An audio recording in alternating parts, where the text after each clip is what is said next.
கண்விழி தெழுந்த மாமரம் சொன்னதாம், இன்னைக்கு நல்ல நாளாக இருக்கணும். என்னது நல்ல நாளா? உனக்குத்தான் நல்ல நாள் எல்லாம், எங்களுக்கு என்னைக்குமே கெட்ட நாள் தான் அப்படின்னு சொன்னதாம் பக்கத்தில் இருந்த வேப்பமரம். ஏன் அப்படி சொல்ற? ஒன்னும் புரியாமல் கேட்டதாம் மாமரம். உன்னோட மாம்பழங்கள் மாதிரி என்னோட பழங்கள் இனிப்பா இல்லையே, கசப்பா இருக்கு, இலைகளும் கசப்பாகத்தான் இருக்கு என்றதாம் வேப்பமரம். அதன் அருகில் நின்னுகிட்டு இருந்த வாழை மரம் சொன்னதாம், ஆமா, என்னோட நிலைமையும் அப்படித்தான். வேகமா காத்தடிச்சா கீழே விழுந்துடுவேன். என்னோட உடம்பு ரொம்ப பலவீனமா இருக்கு. அந்த தென்னை மரம் எவ்வளவு உயரமா வளர்ந்திருக்கு, இருந்தாலும் எவ்வளவு காத்தடிச்சாலும் கீழே விழாம உறுதியா நிக்குது. அது மாதிரி பலமான உடம்பு எனக்கு இல்லையே என்று அழுத்து கொண்டதாம் வாழை மரம். உடனே தென்னை மரம், இங்க மட்டும் என்னவாம், ரொம்ப உயரமா இருப்பதால சூரிய ஒளி மண்டைய பிளக்குது.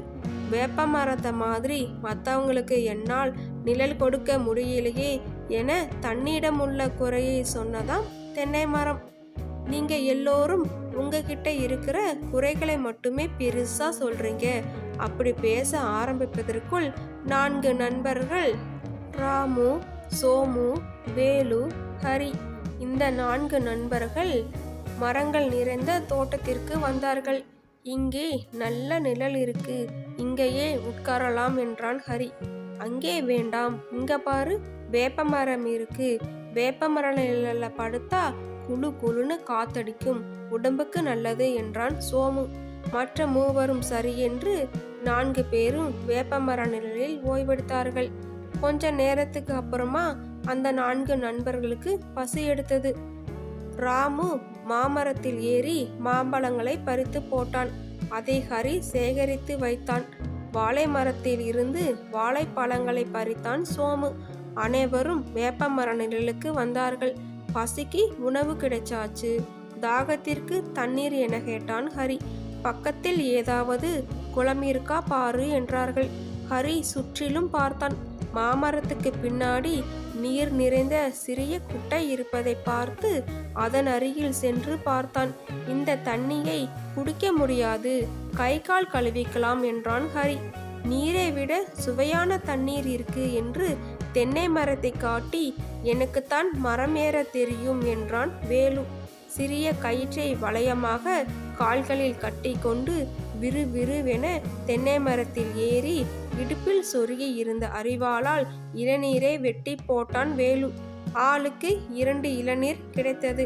அதன் பிறகு வேப்பமர நிழலில் அமர்ந்து மாம்பழம், வாழைப்பழம் சாப்பிட்டார்கள். தாகத்திற்கு இளநீர் குடித்தார்கள். அந்த 4 நண்பர்களும் இந்த மாதிரி விருந்து சாப்பிட்டது இல்லை என்றார்கள். நால்வரும் உண்ட மயக்கத்தில் அப்படியே வேப்பமர நிழலில் உறங்கினார்கள்.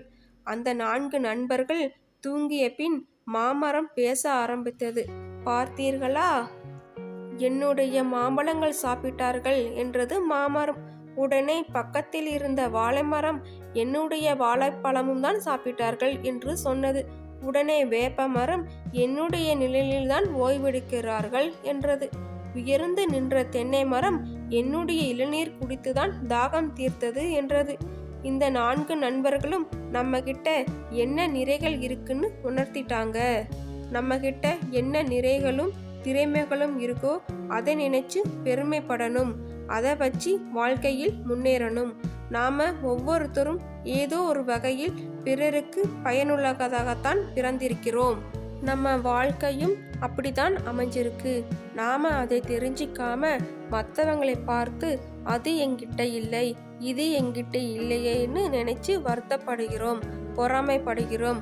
கடைசியில் தன்னோட வாழ்க்கையை மகிழ்ச்சியாக வாழாம காலம் போன பிறகு வருந்துகிறோம். இனி வரும் காலத்திலாவது நம்மிடம் இருக்கும் நிறைவுகள் நினைத்து பெருமைப்படுவோம்.